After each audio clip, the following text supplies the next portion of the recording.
ప్రతినిధి హరీష్ దగ్గరికి వెళ్తాను. ప్రధానంగా చూసుకుంటే ఫోన్ ట్యాపింగ్ వ్యవహారం కీలకంగా మారినటువంటి పరిస్థితి. బీఆర్ఎస్ పార్టీ చేసినటువంటి అక్రమాలు ఒక్కొక్కటిగా బయటపడుతున్నాయంటూ మాజీ ఎమ్మెల్సీ పురాణం సతీష్ కూడా కొన్ని వ్యాఖ్యలు చేశారు. ఇక్కడ ఆయనతో పూర్తిగా సమాచారం అందిస్తారు మా ప్రతినిధి హరీష్.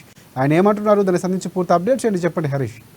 కాంగ్రెస్ పార్టీలోకి వరుసల పరంపర కొనసాగుతున్నది. ఇప్పటికే బీఆర్ఎస్ పార్టీకి సంబంధించిన కీలక నేతలంతా కూడా ఆ పార్టీని వీడుతున్నారు, కాంగ్రెస్ పార్టీలో చేరుతున్నారు. కాసేపటి క్రితమే ఏఐసీసీ ఇన్ఛార్జ్ రాష్ట్ర వ్యవహారాల ఇన్ఛార్జ్ దీపాదాస్ మున్షి సీఎం రేవంత్ రెడ్డి సమక్షంలో మాజీ ఎమ్మెల్సీ పురాణం సతీష్ కాంగ్రెస్ పార్టీలో చేరారు. ప్రస్తుతం మనతో పాటు ఆయన ఉన్నారు.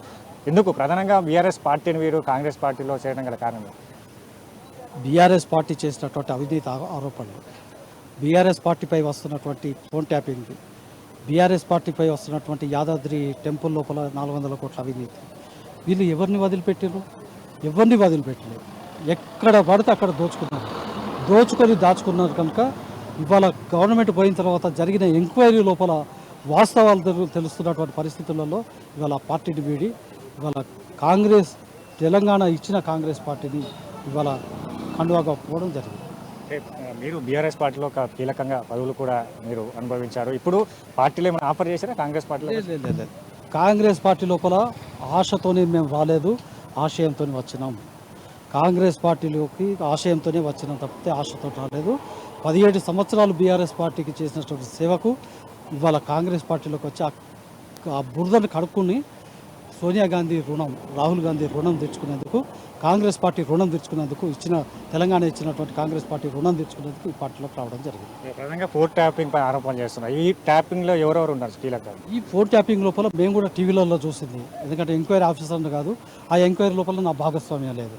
ఇవాళ హరీష్ రావు ఉన్నాడట, ఎర్రబెల్లి దయాకర్ ఉన్నాడట, సంతోష్ ఉన్నాడట, దాని తర్వాత కేటీఆర్ ఉన్నాడట, వీళ్ళందరూ ఉన్నారని చెప్పి ఆరోపణలు వస్తున్నాయి. మరి నిజంగా ఫోన్ ట్యాపింగ్ ఎందుకు చేయాలి? ఎవరి కోసం? మావోయిస్టుల కోసం ఫోన్ ట్యాపింగ్ అనేది ఉంటుంది.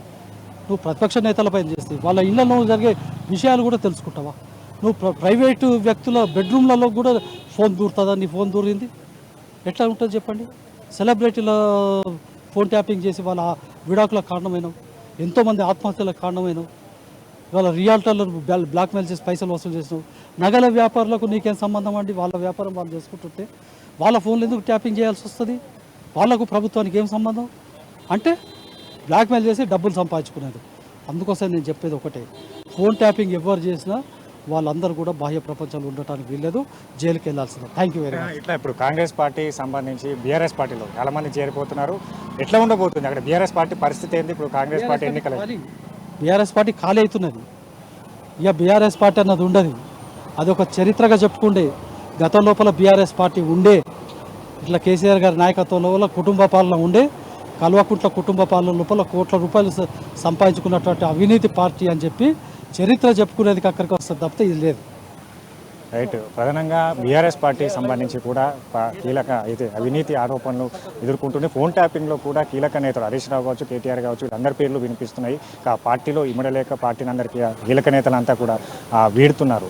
కాంగ్రెస్ పార్టీకి సంబంధించి కూడా కాంగ్రెస్ పార్టీతోనే అభివృద్ధి సాధ్యం, ఇక్కడ ప్రజాపాలన, సంక్షేమ పథకాలు కావచ్చు, వీటన్నిటినీ right. Thanks for updates Harish.